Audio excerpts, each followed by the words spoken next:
ओम हरि शरणम हरि शरणम हरि शरणम। पूर्व प्रसंगों में ये निवेदन किया जा चुका है कि भगवान को किस प्रकार याद करना चाहिए, उनकी स्वतः स्फुरना होने लगे।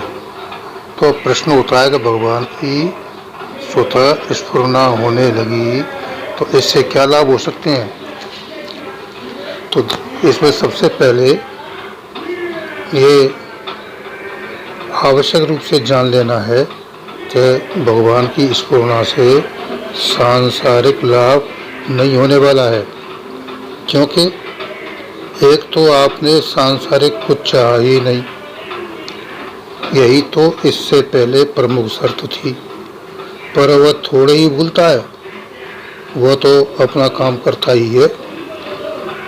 योगक्षेमम भाम्यम जो उसका आप्त वाक्य है, वह आपके शरीर निर्वाह की आवश्यक पूर्ति भी करता है और उनका रक्षण भी करता है।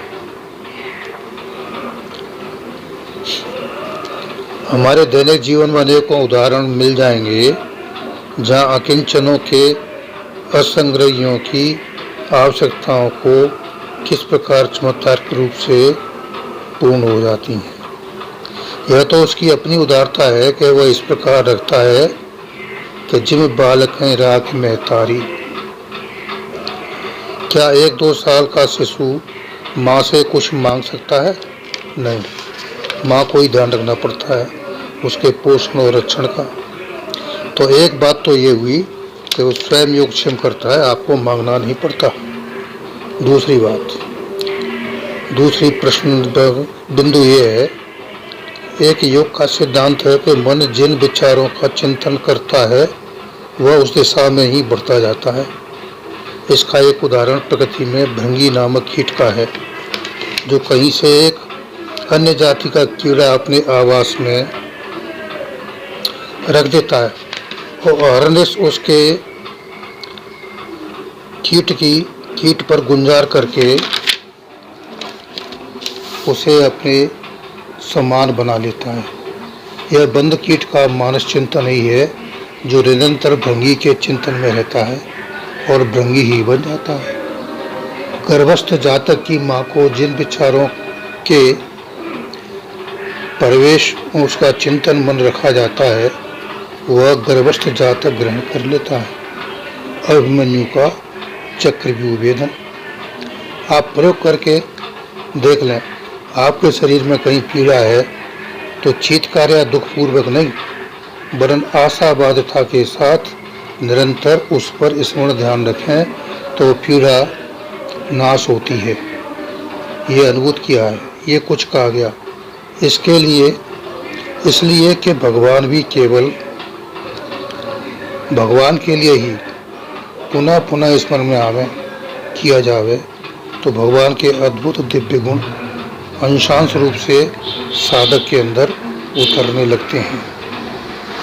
तीसरा बिंदु, जब भगवान स्मृति में आते हैं,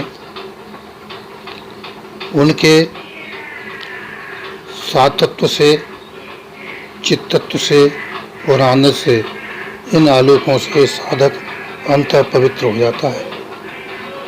कामनाएं, वासनाएं, ईर्ष्या आदि दोष तो उनके स्पर्श होने से पहले ही ध्वस्त हो चुके थे, क्योंकि इस प्रक्रिया में यह स्थिति अनिवार्य थी।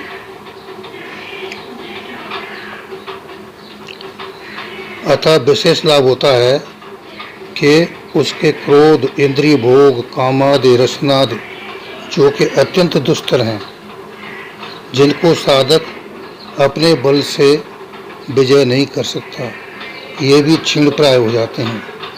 इनमें से साधक की आसक्ति नष्ट हो जाती है और साधक परम पवित्र हो जाता है, निर्मल हो जाता है।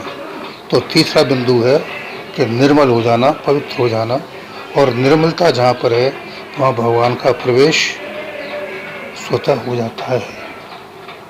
चौथा बिंदु, इस निर्मलता के फल से साधक के बुद्धि, विवेक, चित्त, अहंकार जो कि सूक्ष्म शरीर के लिए उत्तरदायी हैं, ये भी पवित्र और शुद्ध होने देते हैं। अब इनकी गति प्रपंच माया की ओर न होकर के ईश्वर की ओर गति और क्रियाएं, साधनाएं सभी इंगित हो जाती हैं। इसके प्रथम बार साधक को अपने को पहचानता है। ईश्वर के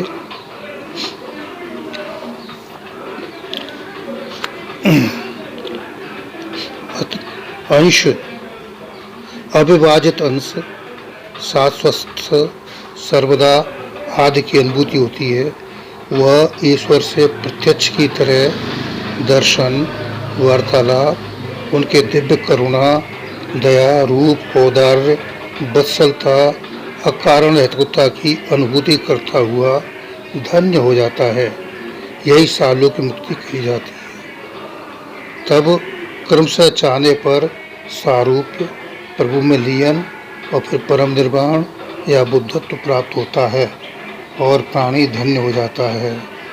ओम हरि शरणम, हरि शरणम, हरि शरणम।